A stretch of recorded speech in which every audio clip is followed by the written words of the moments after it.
እንዴት ነው አለው? ከየት ነው ደግሞ አንተ? ከጂንካ። ጂንካ? አዎ።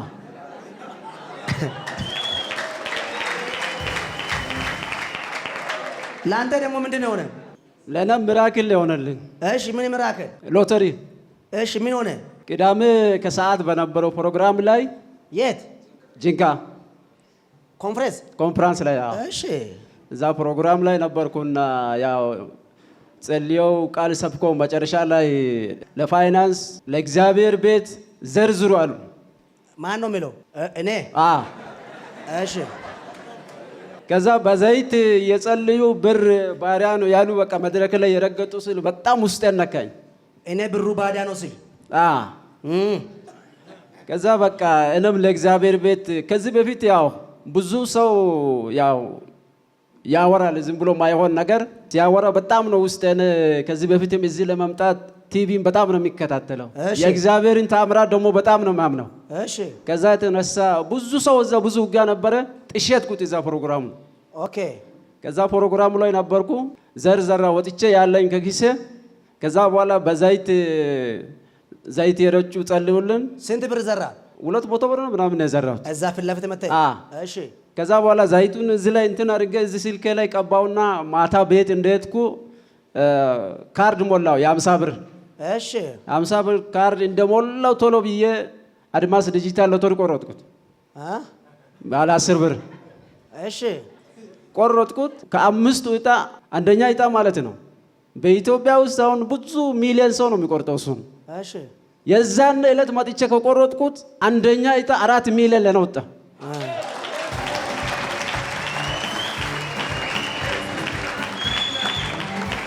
ካናይ ፕሮፌሰር እግዚአብሔር በሮቹ ይከፍትላል። አሜን። በሮቹ ይበረክዳል። አሜን። ስዳ ኦኬ። ከዛ እንደተመለስክ ከኮንፈረንሱ እንደተመለስክ አድማስ ዲጂታል ሎተሪ ቆረጥ። ዘይቱ ተቀባብተ? ስልኬ ላይ ቀባው። እሺ እኔ ስፕሬይ አደረኩልኝ ዘይቱ። እሺ ቀባው። በተርኩ ካርድ ገዛው፣ ሞላው፣ ቆረጥኩት፣ ወጣ 4 ሚሊዮን። 4 ሚሊዮን አንደኛ እጣ። እስኪ 4 ሚሊዮን ብሉ እስኪ። 4 ሚሊዮን አድማስ ሎተሪ ነው። ደም በ10 ብር ቆርጦ ነው። ስንት ሚሊዮን? 4 ሚሊዮን። ስንት ሚሊዮን? 4 ሚሊዮን።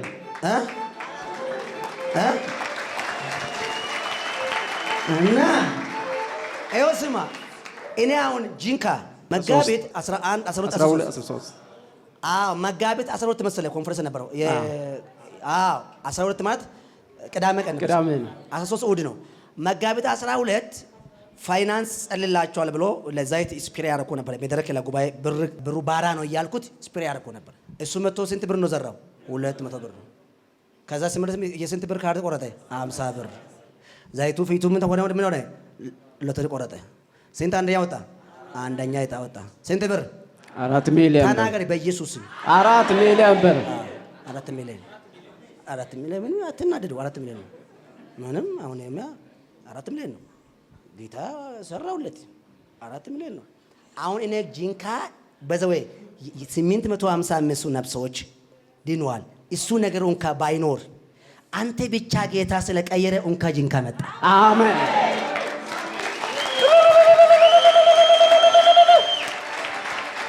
ያንተ ጓዳ እግዚአብሔር ስላየ፣ ያንተ ህይወት ጌታ ስላየ፣ አንተም ደግሞ ከሰው ጋር እኩል ስላደረገ። ምክንያቱም እኔ ጂንካ እንዳይሄድ ብዙ አሁን ተቃውሞች አልነበሩ? አንተ ተቃውሞ ሰው አልነበረ? ተቃውሞዋለሁ። እምቢ ያልክ ነው መጣ። አሁን ስትወጣ ስታሸነፍ ምን አሉ? ገና ነው። አሁን ገና የራሱ ገና እኮ ይታይላቸዋል እዛ ገና እኮ በቲቪ ይተላለፋል። ይጠብቃሉ። ፓብሊክ ነው፣ ፓብሊክ ነው። ይኸው እኔ ጂንካ ኮንፈረንስ እንዳይደረግ በጣም ጫና ነበረ፣ ግርግር ነበረ፣ ጻብ ነበረ እንዳይመጣ። አዮ እኔ ከተማ መጣው።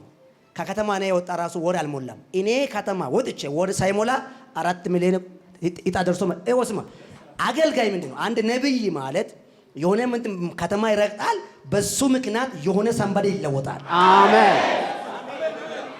እኔ ኮንፈረንስ አገልግዬ ሲወጣ 2 ሳምንት ሳይሞላ ምን ይመጣ? ምስክር ይኸው ተከተሎኝ ከጅንጋ ይኸው ስማ ወደዛ ከተማ ገብቼ በኔ ምክንያት ወደዛ ከተማ እኔ ስለመጣው በኔ ምክንያት ያ ሎተሪ እሱ ማሸነፉ እሱ ብቻ በቃ በሰው አይን የሚታይ በሰው ጆሮ የሚታይ በህልም ሳይሆን በአይን የሚታይ ስለሆነ this amazing እግዚአብሔር የኃያላን አምላክ ነው። አሜን። የነገስታቶች ንጉስ ነው። አሜን። ያ ዘይት ነው አረኩት እኮ ስፕሬ ነው አረኩት 200 ብር ነው ዘራው ስሙ 4 ሚሊዮን ሎተሪ ወጣለት 50 ብር ካርድ ገዛው ሎተሪ እሱ ራሱ እኮ አማኝ ነው። ተቀባብቶ ቶሎ መሞከር ነው። በዘወይ ትልቅ ውሳኔም ነው እግዚአብሔር እንኳ አደረገልኝ። አሜን። ምን ትላለህ? አሁን በዛን ቀን ኮንፈረንሱ ላይ ያልመጡ ሰዎች አንተም አትሄድ ያሉ ሰዎች በተለያዩ ነገር ላንተም የተናገሩ ሰዎች ምን ትላለህ? እኔ ዛን ቡና ቦታ ቁጭ ብለን ያለን በቃ ክርስቲያኖች ናቸው የሚያወሩት ከሌላው ውጪ ሲያወሩ እናንተ እዚህ ዘፋኝ ሲመጣ ተቀበሉ የለን በእግዚአብሔር ስም የሚመጡትን ተቀበሉ ያለ መጽሐፍ ቅዱስ እየተናገረ ለምን አትቀበሉም? መጽሐፍ ቅዱስ እኮ ብዙ ተአምራት እንደተሰራው እኮ ያወራል። ከዘፍጥረት እስከ ራእይ ድረስ ብዙ ተአምራት ነው የሚያወራው እና ከዚህ አንዱ ነው። ምንድነው እናንተ ምንድነው እስከዛ ድረስ የምታካብሩት? እግዚአብሔር የራሱን ስራ በፈለገው መንገድ ነው የሚሰራው ብዬ በቃ ነግራቸዋለሁ። እንደዛ ብዬ ነው ጥሼ ሄድኩት በቀኑ ራሱ። እሺ ጠዋት ሄዳለሁ ስል ብዙ ጋር ነበረኝ እንደምንም ብዬ ማታ ያርኩት። ከዛ ፕሮግራሙን ተካፈልኩት ደስ ብሎኝ አምልከን ተመለስኩት። ማታ ደግሞ በቃ ከሆነ ሰዎች ጋር የውጭ ሀገር ዶላር ምናምን በራእይ ማለት ነው ቅዳሜ እየተሰጠን በቃ እያየው ነበር። ከዛ ጠብቀ ነበር በቃ እግዚአብሔር እውነት በቃ ደርሶልኛል ያልኩ ነበረ። ጠብቀ ነበር 25 ላይ ነበር እንትን ድርጅት ሎተሪ ወጣው 25 ጠብቀ ከሰዓት አየው በቃ የሚገርም ነው ቁጥሩ ራሱ በቃ 4 ያለ 999 ምናምን ብሎ መጣ። ወጣ እስኪ ወጣ ብሎ ወጣ። አሁን ግን በዛን ጊዜ ኮንፈረንሱ ላይ አንተ እንዳትሳተፍ ሻይ ቡና ቦታ ቁጭ ብሎ በተለያየ ነገር የሚያወሩ ወንድሞች አይሆን ያልበራላቸው ያልገባው መንፈሳዊ ነገር ለአንተ እንደገባ ለሁሉ ሰው አይበራም። ያልገባላችሁ ሰዎች ምናት ማልሳል ወይ ደግሞ ምናት ጥያቄ ለነሱ ትመልሳለህ። አሁን ለነዛን ሰዎች ያልገባላቸው እነሱ አሁን ከዚህ በኋላ ማድረግ ያለባቸው ወደ እግዚአብሔር ቤት መጥተው በቃ መካፈል ያለውን ነገር ቀርቦ ማየት ነው። ስለ እግዚአብሔር ተአምራት የሚደረገውን ነገር እየተማሩ መጽሐፍም ቢሆን እያነበቡ አሁን ብዙ ጊዜ መጽሐፍ ቅዱስ የማያነብም ዝም ብሎ ቸርች የመጣ ዝም ብሎ ይተቻል፣ የሆነውን ያልሆነውን ይናገራል። ስለዚህ መጽሐፍም ያነቦ የእግዚአብሔር መጽሐፍ ቅዱስ ምን ይላል የትኛው ነው የሚለውን ነገር በቃ ቀርቦ እየተማሩ እየተገለገሉ ወድ ይለወጣሉ ብዬ አስባለሁ። አዎ ትልቁ እሱ ነገር ነው። እስኪ ለእግዚአብሔር ክብር ስጡ። እስኪ ቃል ላውጣለህ ተመረክ። በኢየሱስ ስም ስልጣን እግዚአብሔር ከዚህ የሚበልጥ ታምራት ያደርግልኝ። አሜን። አሁን 4 ሚሊዮን ነው ሎተሪ የወጣው። ከዚህም በኋላ ልክ ትቆርጣለህ እንድወጣ ቃል አወጣሁት። አሜን። እግዚአብሔር ኃይል ይሁንልህ። አሜን። እግዚአብሔር ጉልበት ይሁንልህ። አሜን። እግዚአብሔር ስልጣን ይሁንልህ። አሜን። በሮቹ በኢየሱስም ይበረከቱ። አሜን። ተፈጸመ። አሜን።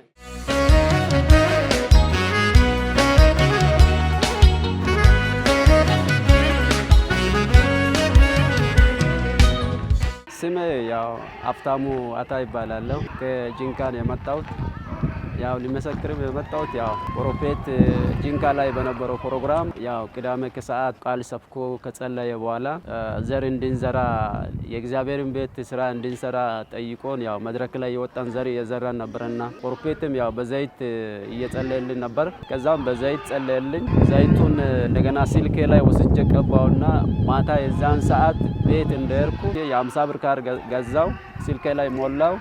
አድማስ ዲጂታል ሎተሪ ቆረጥኩት። እንደቆረጥኩት ያው ከአምስቱ እጣ አንደኛ እጣ ያው ለነን ያወጣው ማለት ነው። ሚራክል ነው የሆነልኝ። እግዚአብሔር ያው ከዚህ ሁሉ ኢትዮጵያዊ ከስንት ሚሊዮን ኢትዮጵያዊ ያው በዛን ቀን ዘይቱን ቀብቼ እጄ የቆረጡት ከአምስቱ እጣ ውስጥ ያው አንደኛ እጣ ያው 4 ሚሊዮን አድማስ ዲጂታል ሎተሪ ነው የወጣው። ይሄ ነው እግዚአብሔር ያደረገልኝ ተአምር። ሌላ ደግሞ የዛን ማታ ማለት ነው መጥቼ እንደቆረጥኩት ከዛ ማታ በራእይ ከሆነ ሰዎች ጋር ብዙ የውጭ ሀገር ዶላር ምናምን እየተሰጠን ያየው በራእይ ነበርና በጣም የተባረኩበት ቀን ነው። ያ ቀን ማለት በጣም ውስጡ መድረክ ላይ የሰበከው ቃል ውስጤም በጣም እንትን የነካበት እለት ነበርና በጣም የተባረኩበት ነው። ሌላ ደግሞ ከዚህ በፊት ብዙ ሰዎች ሜዳ ላይ የሚያወራሉ ፕሮፌት ላይ ይሄ ያው ሲተት ነው። መጽሐፍ ላይ ያው ከብሉይ ኪዳን እስከ አዲስ ኪዳን ብዙ ስለ ተአምራት በነቢያትም በሐዋርያትም የተገለጹ እንትኖች አሉና ያን ባለማወቅ ይሁን እንዴት እንደሆነ አልገባኝም። በተለይ እነዚህ ክርስቲያን አማኝ የሆኑኛ ጋር በጣም ችግር አለና ይሄ ያው የግንዛቤ ችግር ይመስለኛል። እንደው ከዛ ወጥተው የእግዚአብሔርን ሰው ጸጋ መጥተው እዚህ እንዲካፈሉ እግዚአብሔር ደግሞ ብዙ ጊዜ ገንዘብ እሱ ሲጸልይ ቀጥታ እንደገባ ምናምን ብሎ ነው እንትን አስቦ እንትን ሙሉትና እግዚአብሔር መንገዱ ብዙ ነው። ሲጸልይ ያ በብዙ መንገድ ነው እግዚአብሔር የሚናገረውና ለኔ በለቱ ደረሰ በሌላም ነገር ሊደርስልኝ ይችላል። እግዚአብሔር ደግሞ የተደበቀውን ሀብት ወይም እንትን ነው የሚሰጠው። ይሄን ደግሞ የእግዚአብሔር ሰው ሲጸልይ ከዚህ በፊት የነበረውን የዘገየውን በረከት በሱ ምክንያት እግዚአብሔር አፋጥኖ ማለት ነው። የዛን ሰዓት ሌሎችም ሰዎች መጥተው እግዚአብሔር ሰው ጋር ፕሮፌት ጋር እዚህ መጥተው አገልግሎትን እንዲካፈሉ ሌላ ነገር የሚናገሩ ሰዎችም ያው ከዛ ቢታቀፉ ጥሩ ነው የሚል ነው ሐሳብ ያለኝ።